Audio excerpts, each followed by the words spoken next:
بسم الله الرحمن الرحيم ولن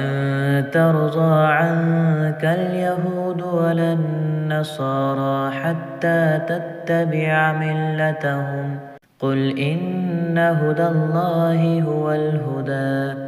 ولئن اتبعت أهواءهم بعد الذي جاءك من العلم ما لك من الله من ولي ولا نصير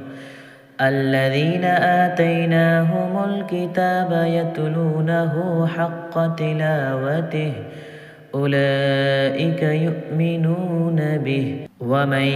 يكفر به فأولئك هم الخاسرون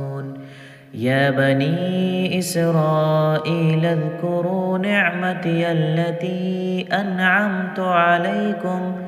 أنعمت عليكم وأني فضلتكم على العالمين واتقوا يوما لا تجزي نفس عن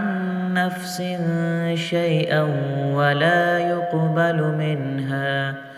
ولا يقبل منها عدل ولا تنفعها شفاعة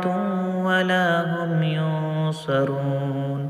وإذ ابتلى إبراهيم ربه بكلمات فأتمهن قال إني جاعلك للناس إماما قال ومن ذريتي قال لا ينال عهد الظالمين وإذ جعلنا البيت مثابة للناس وأمنا واتخذوا من مقام إبراهيم مصلى وعهدنا إلى إبراهيم وإسماعيل أن طهرا بيتي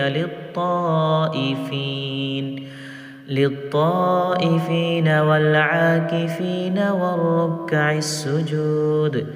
وإذ قال إبراهيم رب اجعل هذا بلدا آمنا وارزق أهله